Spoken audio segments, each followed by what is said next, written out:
Ladies and gentlemen, states are now certifying their election, and they're certifying Biden as the winner, as Trump's legal team is losing damn near every court battle out there. So this is NPR, November 23rd, 2020. Trump is running out of time as key states set to certify that Biden won.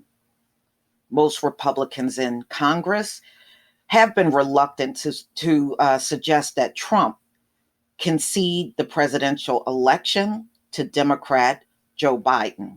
They argue that it is best to let Trump expend his legal options before they apply too much pressure. No, y'all are a bunch of cowards. Y'all are a bunch of cowards. Because if you had any backbone, you would have told Trump by now to concede, and he lost this election. No, you're reluctant because you don't have no backbone. And y'all are scared of this man. That pressure has been building, and it could be about to go bust this week, with key states certifying the vote totals and making their results official. Michigan did so on Monday, which was also the deadline for Pennsylvania counties. Through a handful of counties are missing it. Nevada followed on Tuesday. Arizona and Wisconsin have certification deadlines next week. Biden is ahead with more than 155,000 votes in Michigan, by more than 81,000 in Pennsylvania, and by more than 33,000 in Nevada.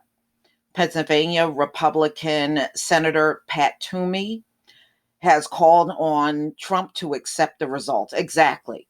The rest of y'all have no backbone whatsoever.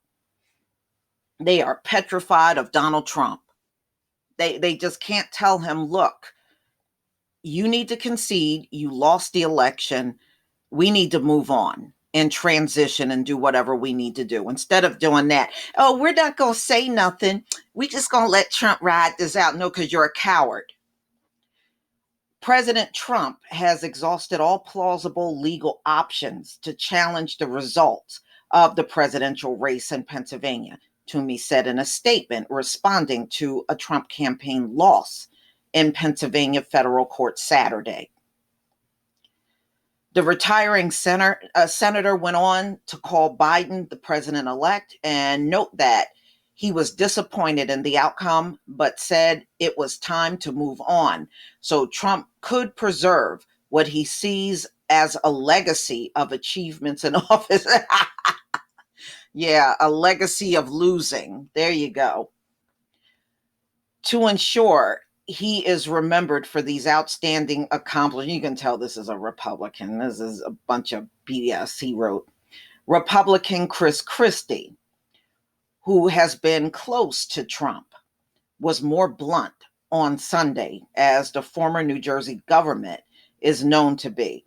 If you got that evidence of fraud, present it, Christie said on ABC. Quite frankly, the conduct of the president's legal team has been a national embarrassment. With Biden winning 306 electoral votes, expanding his margins in key states since Election Day, he now holds a lead of more than 6 million in the national popular vote. And Trump is losing court case after court case. Toomey, Christie, and a handful of other prominent Republicans have been calling on Trump to end his attempts to overturn the election results and start working with Biden's transition team. But we know he's not going to do that. Those calls could grow louder this week after the expected certifications in those three key states will all but shut off any path of Trump getting the electoral votes needed to retain the presidency. Pennsylvania, we know, is one.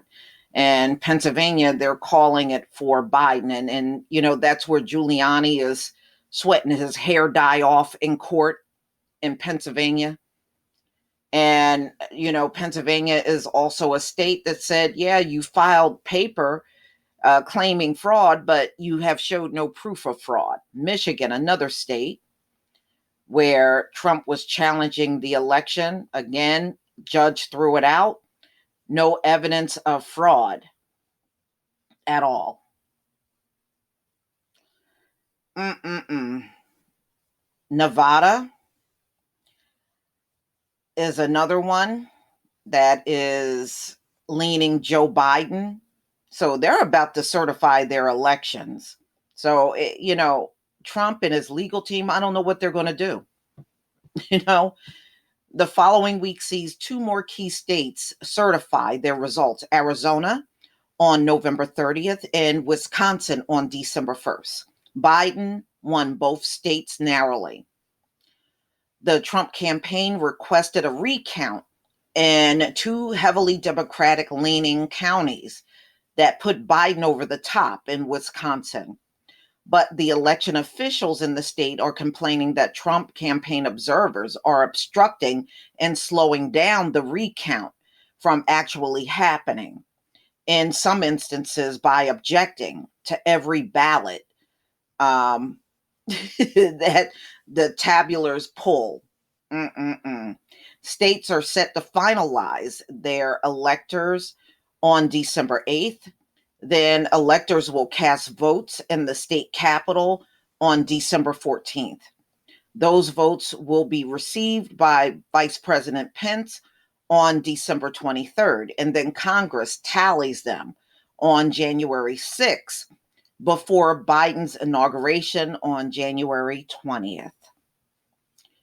The Trump campaign may try to drag this thing out as long as possible, filing in many cases frivolous challenges and appeals.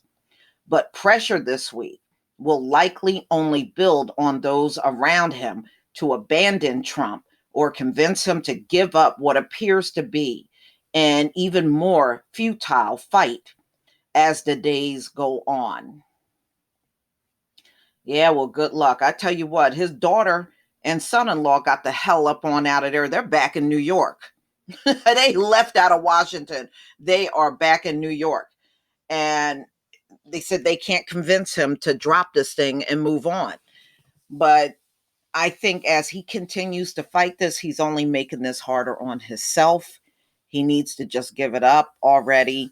This is just looking desperate. You know, it's one thing if you want to be the president because you care about the country. But in Trump's case, it's I want to be the president so I can avoid prosecution. That's not a good enough reason. But y'all, please tell me what you think. Please leave your comment and subscribe. Don't forget to hit on the notification bell, and I'll see you on the next video. Peace, family.